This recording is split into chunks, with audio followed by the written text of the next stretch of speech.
كتير طبعا بنشوف الأرقام اللي ظاهرة عندنا على الشاشة زي ال 4x2 6x4 6x2/2، بس منبقاش عارفين اللي هي الأرقام دي بتعبر عن ايه بالظبط.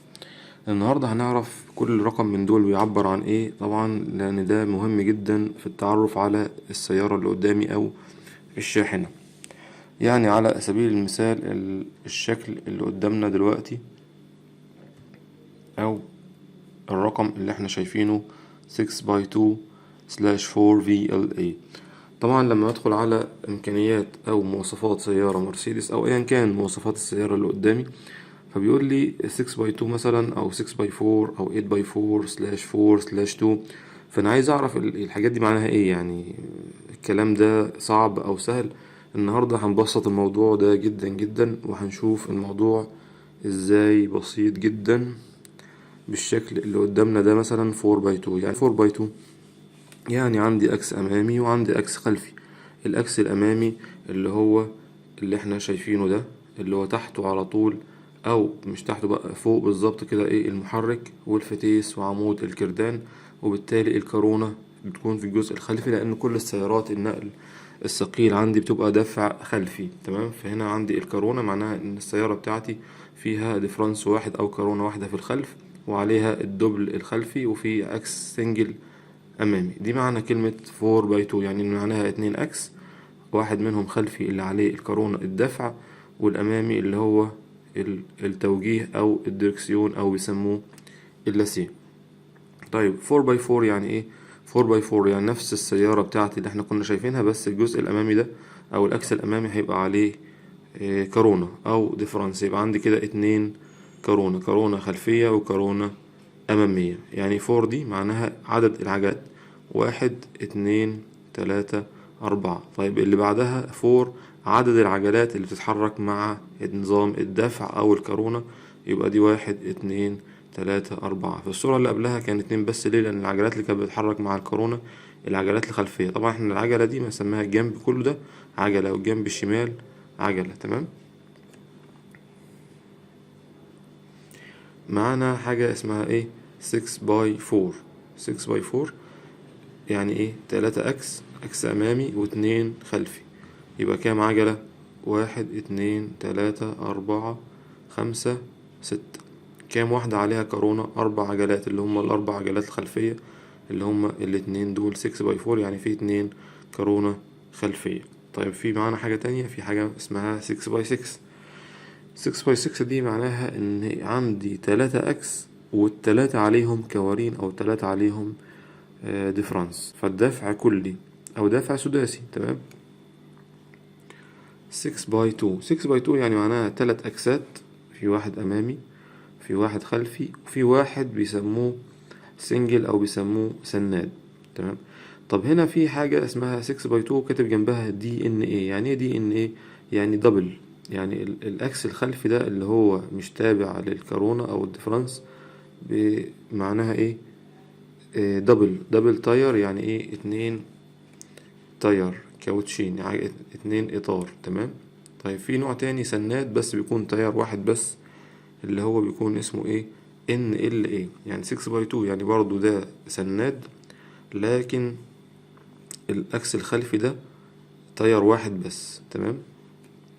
في حاجة تانية كمان معانا اسمها 6x2/4. ظهرت علامة جديدة معانا، علامة السلاش او الشرطة المايلة دي. تمام. ده عبر عن ايه؟ معناها ان اللي بعد الشرطة المايلة دي عدد العجلات اللي بتتحرك مع الطارة بتاعة الدركسيون او مع الدركسيون. طيب احنا قلنا كام عجلة؟ 6 عجلات. يعني ايه؟ دي 1 2 3 4 5 6. 6 عجلات. كام واحدة بتتحرك مع الدركسيون؟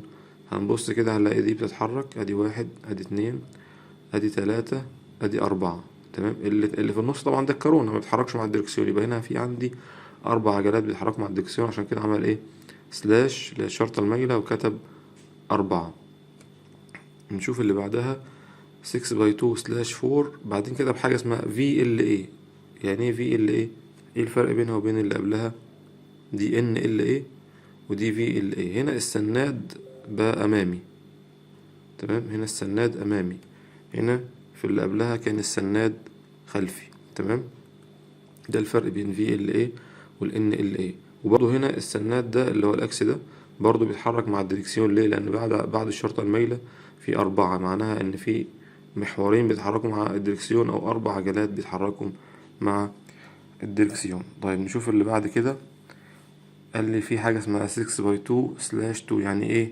سناد أمامي برضو، يعني في يعني أمامي، سناد ده موجود أمامي، بس هنا 2 بس بيتحركوا مع الدريكسيون، معناها إن السناد ده ما بيتحركش مع الدريكسيون. بص على الصورة اللي قبلها هتلاقي ايه؟ العجلات بتتحرك، هنا العجلات ثابتة ما بتتحركش مع الدريكسيون. طيب حاجة اسمها 8x4/4. يعني كام عجلة؟ 8 عجلات. طبعا الجنب ده اسمه عجلة. ادي 1 2 3 4 5 6 7 8. كام واحدة عليها كورونا، أو كام عجلة بتتحرك مع الكورونا؟ العجلات اللي ورا بس هي اللي بتتحرك مع الكورونا، اللي هو دي طبعا العلامة الدايرة السوداء الغامق دي كبيرة، معناها إن هنا في ديفرنس أو في كورونا. يبقى هنا 1 2 3 4، 4 عجلات بيتحركوا، بياخدوا القوة بتاعتهم من الكورونا أو بيتحركوا مع الكورونا. بعدين في سلاش، قلنا بعدها بيجي ايه؟ عدد العجلات اللي بتتحرك مع الدريكسيون. هنلاقي هنا 1 2 3 4. نروح على اللي بعدها. في حاجة اسمها 8x6/4. يعني ايه 8x6/4؟ يعني هنا في كام كورونا؟ 3 كوارين، يعني 8 عجلات، ومنهم 6 بيتحركوا مع الكورونا، زي طبعا ما شايفين هنا عمل كورونا على المحور الأمامي. وطبعا ايه؟ السناد طبعا، او اللي هو السنجل، طبعا هنا بيتحرك مع الديركسيون، عشان كده ايه مكتوب ايه؟ /4. اخر حاجة معانا 8x8/4. يعني 8 عجلات، و8 عجلات عليهم كوارين، وفي 2 بيتحركوا مع الديركسيون، اللي هما اول محورين، المحور الامامي الاول والمحور الامامي التاني. اتمنى يكون وضحنا حتة موضوع المحاور، وايه معنى 8x4 و 6x2 و 6x4 و 6x2/2.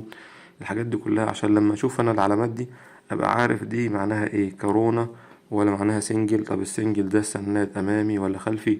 يبقى انا كل الرموز اللي ممكن تظهر معايا عرفت معناها ايه بالظبط من خلال الشرح بتاع النهاردة. لو في اي تعليق طبعا عن الاجساد دي او المعلومة اللي احنا اتكلمنا عنها، منتظر تعليقاتكم اسفل الفيديو. السلام عليكم ورحمة الله وبركاته.